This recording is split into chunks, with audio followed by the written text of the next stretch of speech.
você com certeza passa por momentos de dificuldade. E o que acontece? Por que a gente não conta pra Deus o que a gente precisa, o que a gente não quer admitir? A gente não quer reconhecer, não é, parece tão vergonhoso, porque a gente é criado no meio religioso que diz isso pra gente. Não, você tem que ser perfeito, você tem que ser forte o bastante, você não pode não sentir a presença de Deus, então você está desviado da presença de Deus, ou você está em pecado, porque se você não está sentindo, tem algum... Não é? Então a gente não quer reconhecer nem pra gente, por isso que a gente não fala pra Deus. A gente não quer encarar o problema, a gente não quer encarar que tá ruim, que tá mal, que tá fraco, que tá triste, que sente sentimentos ruins, como, sabe? Como tristeza, como angústia, como ansiedade, como raiva, como ira. A gente não quer reconhecer que sente coisas ruins, como inveja, sabe? Sabe? Sentimentos que podem surgir no coração de qualquer pessoa. Só que a gente é criado, a gente é formado a ser, sabe? Com uma imagem tão perfeita e tem que passar uma imagem tão perfeita pra todo mundo que a gente não quer reconhecer isso. Mas eu quero lhe convidar a olhar pra dentro de você e reconhecer as tuas imperfeições e olhar pra Deus e saber que Ele é perfeito demais. Ele jamais te julgaria por causa disso. Ao contrário, é o único que pode te ajudar. Você pode chegar pra Ele e dizer: Deus, eu estou sentindo um cansaço extremo. Deus, eu estou sentindo raiva de alguém. Deus, veio uma ponta de inveja porque eu queria aquilo e fulano tem, eu não tenho. Tanto que eu oro, ou tanto que eu trabalho, ou tanto que eu faço. E eu não quero sentir isso. E Deus vai lá e, sabe, limpa a oração, que eles têm um poder que você não tem ideia. Deus, eu preciso de um marido. Deus, eu preciso de uma esposa. Deus, eu preciso... Você fala pra Deus do que você precisa. Não é? Só que a gente vive num meio onde reconhecer as nossas vulnerabilidades parece ruim. E não é ruim. É bom, é saudável, é necessário.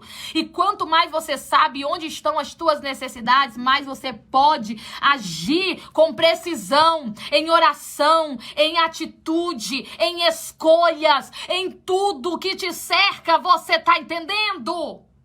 Às vezes a gente quer esconder isso, quer camuflar. O quê? Inveja? Nunca senti. Nunca senti, não sei nem o que é isso. O quê? Raiva, ira, vontade de matar. Não, eu sou quase um querubim, não sinto esse negócio não, pra me tirar do sério é difícil. O quê?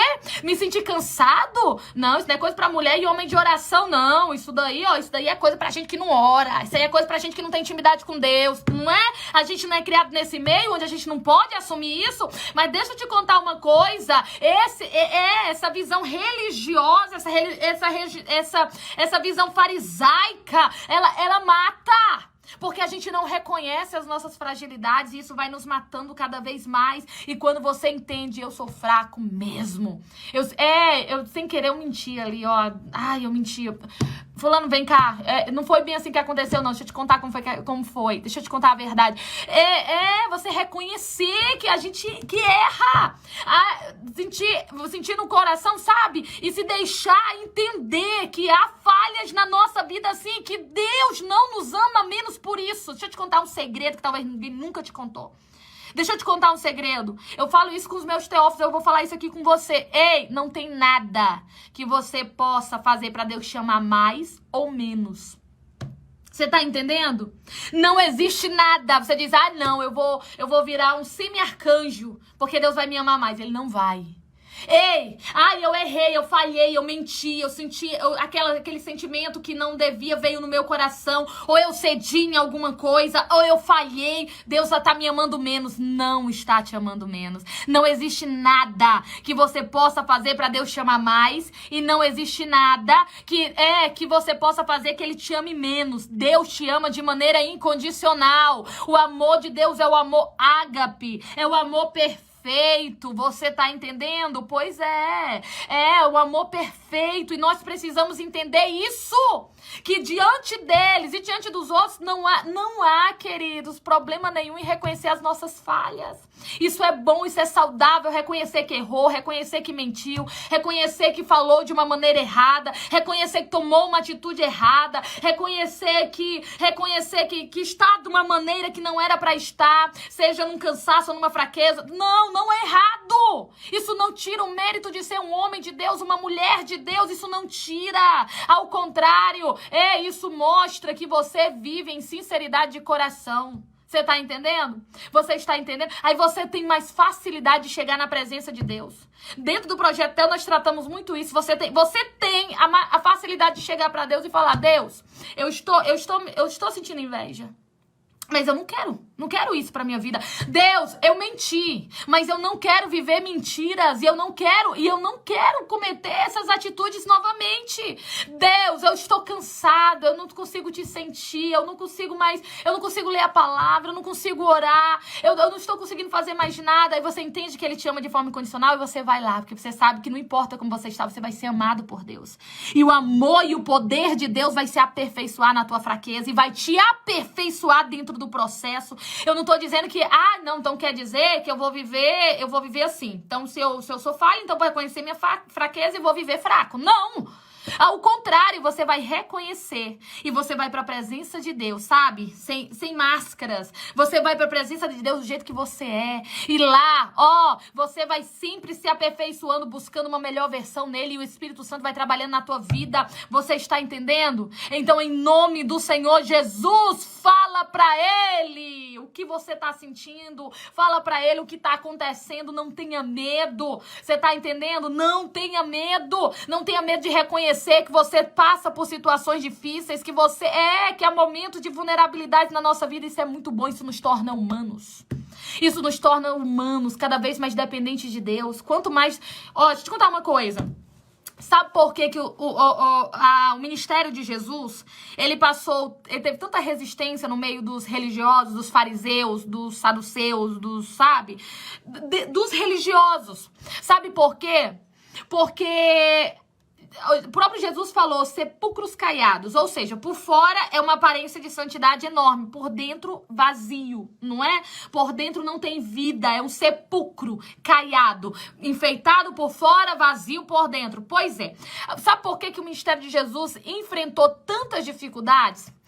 No meio dos religiosos, e foi tão bem aceito no meio dos pecadores? Porque olha só, a religiosidade, ela exige isso de você, esse orgulho, ela gera esse orgulho em você, de eu sou perfeito, eu não posso mostrar que eu tô cansado, eu não posso mostrar que eu estou triste, eu não posso mostrar que eu sinto raiva, eu não posso mostrar que eu tenho sentimentos ruins que precisam ser controlados todos os dias. O que Paulo diz? É uma guerra contra a carne e o espírito, foi isso mesmo? Não foi, né? Guerra. E ele até fala que é uma guerra diária, né? O espírito quer uma coisa, a carne quer outra. Então ele até diz, o que tiver mais bem alimentado irá subjugar o outro. Se eu alimentar o espírito subjuga a carne. Se eu alimentar a carne subjuga o espírito. Não foi o que Paulo disse? Pois é, olha só. Mas por que o ministério de Jesus foi tão bem aceito no meio dos pecadores e tão mal aceito nos meios dos religiosos? Sabe por quê? Porque os religiosos, eles geravam essa aparência de perfeição, de santidade, sabe? De uma santidade inalcançável. E isso gera um orgulho. Eu sou superior, eu sou melhor, todos erram, todos são pecadores, sabe? Gera esse orgulho. Pois é, deixa eu te contar aqui uma coisa, era mais fácil ver Jesus andando com pecadores, sentando na mesa de publicano, do que indo, olha aqui, ao encontro de fariseu. Era mais fácil ver Jesus conversando com prostituta do que ver Jesus falando com alguém do templo. Eu sei que quando você fala, você sabe disso, mas quando você fala, tem um impacto, não é? Você diz, meu Deus. Mas deixa eu te contar, sabe por quê? Porque olha só, o pecador, Jesus perdoa. Mas o orgulhoso, o religioso, o altivo, o soberbo, Deus abate. O que foi que Jesus, por vezes, Jesus falou pra eles, ei, vocês aí ficam exigindo do povo que vocês não movem com um dedo. Ou seja, nem vocês alcançam isso, nem vocês conseguem isso. Vocês não são perfeitos do jeito que estão transmitindo, não. Vocês são falhos, mas vocês exigem essa perfeição deles e passam essa imagem mentirosa pra eles. E aí o que acontece? Muita gente frustrada. Eu não consigo ser perfeito igual a fulano, eu não consigo ser igual Beltrano, não é? Não consegue alcançar.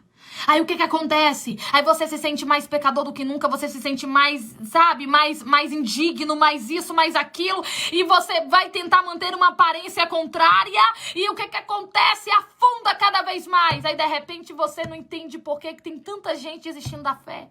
Tanta gente abandonando, tanta gente, sabe, dizendo assim, ah, não, é alto demais pra mim. Ah, eu não consigo isso daí, não. Ah, o quê? Professar a fé em Jesus? Quantas vezes você já escutou isso? Ah, quando eu estiver bem velhinho eu faço, porque é difícil, né? Servir a Jesus é difícil. Não, servir a Jesus é fácil. Difícil é seguir, olha aqui, seguir o padrão de sepulcro caiado. Difícil é seguir o padrão religioso. Difícil é você seguir a perfeição imposta por muitos. Isso é difícil. E às vezes se passa a ideia de que servir a Jesus é isso, e não é. Servir a Jesus, queridos, é muito mais do que isso. Servir a Jesus é entender que você é falho e precisa ser transformado. Servir a Jesus é entender que todos os dias nós estamos sendo aperfeiçoados. Servir a Jesus é amar mais do que julgar. Você tá entendendo? É, porque o justo juiz é Ele, não nós. Servir a Jesus é entender que precisamos dele todos os dias e somos dependentes e que tem dias que estaremos muito ruins e se não for a misericórdia dele nós perecemos. Servir a Jesus é não viver de aparência, é trabalhar na própria vida buscando cada vez mais uma verdade que te alegre, que te faça forte, te faça feliz, e não uma verdade mentirosa, aparente, onde as pessoas olham e dizem, olha que casamento perfeito, dentro de casa, marido bate mulher, mulher insatisfeita com o marido, filhos, isso, aquilo, outro, você tá entendendo? Pois é só a fachada, é uma verdade mentirosa, e Deus não chamou a gente pra isso. Podemos não ser perfeitos, mas podemos ser verdadeiros. Você tá entendendo? E deixa eu te contar uma coisa. E a verdade, nem todo mundo vai se agradar dela. O que a própria Bíblia diz? A Bíblia diz assim, ó, que quem está em trevas não vem para a luz. Por quê? Porque a luz revela as verdades. Diz que eles não vêm porque não querem que as suas obras sejam descobertas. Então, deixa eu te contar aqui uma coisa. Nem todo mundo quer. Nem todo mundo quer. Tem gente que realmente quer viver essa aparência, viver de aparência, quer viver essa verdade mentirosa. Sabe por quê? Porque não quer realmente que descubram como é a vida. Aí passa uma imagem verdadeiramente de perfeição, porque é melhor se esconder atrás dessa imagem do que mostrar as vulnerabilidades. Vamos errar? Vamos. Vamos falhar muitas vezes. Gostaria eu de lhe dizer que a partir do momento que você professa a fé em Cristo, você se torna uma pessoa perfeita, mas não é assim. A gente aprende todos os dias, a gente se aperfeiçoa todos os dias, a gente precisa da misericórdia de Deus todos os dias. E deixa eu te contar uma coisa, isso é maravilhoso. Essa é a vida, essa é a vida que Deus nos chamou para viver. Vida de aperfeiçoamento, de evolução, de crescimento, sabe? De avanço. Não uma vida enfaixada na religiosidade, onde a aparência, a fachada é mais importante do que o que está por dentro. Você tá entendendo? Você está entendendo? E olha só, não tenha medo de reconhecer que você é falho. Mas também entenda que é na presença de Deus que nós nos aperfeiçoamos. É na presença de Deus que nós nos aperfeiçoamos. Então entendamos isso. E entendamos que Deus nos ama. Ele nos ama e nos aperfeiçoa todos os dias. Então em nome do Senhor Jesus, você que está aí do outro lado, entra na presença dele e ora. Mas ora mesmo. Ora com sinceridade de coração. Ora com sinceridade, contando pra ele o que você precisa, o que você tá sentindo, o que você quer. Conta pra ele. Fala, querido, deixa eu te falar uma coisa. Se um filho chega pra você e ele quer, vamos supor, ele quer um livro. Aí ele chega dizendo assim, ó, me dá um lápis. Aí você sabe, você conhece seu filho, você sabe que ele passou a semana falando no livro, você sabe que ele pesquisou aquele livro, você sabe que ele quer aquele livro e ele não tem condição de comprar aquele livro. Mas ele vai chegar pra você e vai dizer, me dá um lápis. Eu quero um lápis. E você vai olhar pra ele e vai dizer, como assim? Não faz sentido. Você passou a semana toda pesquisando um livro, tá apaixonado pelo livro, quer o livro, até já comentou que se pudesse, te teria esse livro, e você chega pra mim e pede um lápis. Você sabe que tem uma coisa errada, não é? Você vai se sentir como? Você vai se sentir enganado. Você diz assim, o quê? Eu te conheço. Eu vi você a semana inteira namorando com aquele livro, olhando pro livro, pesquisando o livro, lendo o resumo do livro, e agora você vem me pedir um lápis? Não faz sentido. Não é? Que relacionamento seria esse? Mas aí você pergunta, mas por que você me pediu um lápis? Aí ele vai dizer, não, porque eu acho que um livro você não vai me dar. Um lápis você me dá, mas um livro não. Então eu não pedi o livro. Às vezes você quer dar o livro, mas você quer que ele peça. Você quer que ele diga e quer que ele explique por que ele quer aquele livro, por quê e por que ele tá pedindo pra você. Sabe? Qual é a satisfação? Ele chegar e falar assim: olha, mãe, pai, me dá esse livro. Eu quero tanto, mas eu não tenho dinheiro. Eu preciso tanto desse livro. Eu quero ter um conteúdo tão bom e eu quero ler e eu tô olhando, mas eu não tenho condição. Você poderia me dar esse livro, por favor? Você negaria? Obviamente que não. Tá entendendo? Obviamente que não. Ao contrário, você ia se sentir importante. Você ia dizer, nossa, ele sabe que eu posso fazer isso por ele, que eu tenho essa condição e eu vou fazer.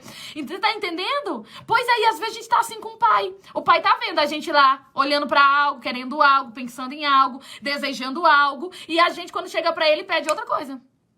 Porque a gente acha que aquilo ele não vai nos dar. Porque aquilo é muito demais pra nós, ou ele não vai querer nos entregar. E o que acontece? Ele vai dizer, que relacionamento é esse?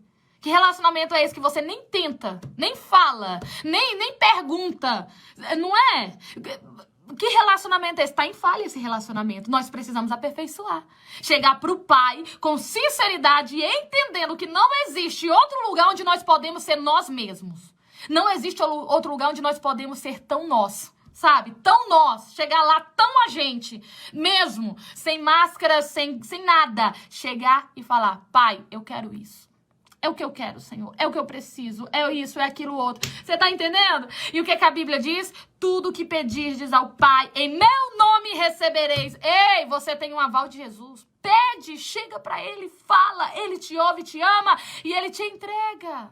Natália, mas e se eu quiser um livro e ele tiver uma enciclopédia pra mim? Sabe? Um conjuntão de livros. Aí sabe o que acontece? Você pede um livro, ele te entrega mais do que o que você pediu. Você pede um livro, ele faz mais do que o que você imagina. Não é o que a Bíblia diz? Aí você pede o que você quer. Você pode ter certeza, se você não receber o que você quer, é porque Deus tem coisa melhor ainda pra tua vida. É porque vai ter surpresa maior ainda, mas você pediu alguma coisa. Você mostrou pra ele o que você quer, você confiou nele. Você teve um relacionamento sincero com ele. Você tá entendendo? Você se abriu, desabafou, contou as tuas ansiedades, as suas necessidades, angústias, tudo pra ele. Aí o que acontece? Aí imagina o teu filho chega e diz, pai, mãe, me dá o livro, eu preciso tanto, eu gostei tanto do conteúdo, eu quero ler, o que eu quero, isso vai ser tão importante pra mim. Aí você pensa assim, nem sabe, eu não quero dar só esse livro, eu quero dar a coleção desse livro aí, eu quero dar a coleção pra ele, eu não vou dar só um não. Ele quer ler o livro, então eu vou dar os 7, o completo, a coleção, eu vou dar a enciclopédia. Aí quando você chega em casa, aí chama o teu filho e diz, filho, vem cá. Tu não me pediu um livro hoje, não foi? Pois é, olha o que a mãe trouxe pra você. Aí tu entrega a enciclopédia. Tu acha que ele vai reclamar? Porque ele não recebeu um? Se ele tá recebendo 7, onde o que ele queria tá no meio, aperfeiçoado, melhorado. É assim que funciona com Deus. Às vezes a gente tá pedindo uma coisa e diz, eu não vou pedir não, vai que não é a vontade de Deus. Ei, se ele tiver coisa melhor pra você, ele vai entregar. Mas ele precisa entender, ele precisa que você realmente seja sincero com ele. Que você fale pra ele, que você entenda que você tem esse livre acesso com um pai mesmo. A gente não vive uma vida de filho. E a gente fica cobrando uma atitude de pai. A gente não tem, às vezes, essa vida de filho. Esse relacionamento, essa intimidade, essa proximidade. A gente precisa desenvolver isso cada vez mais, tá? Chega pra ele, diga, pai, eu quero um livro. E quando você menos imagina, ele chega com enciclopédia. Pai, eu quero isso. Quando você menos imaginar, ele vem com algo que você não imaginava. E que nem havia pedido, sabe? Algo bem maior. Então, em nome de Jesus, ouse na oração.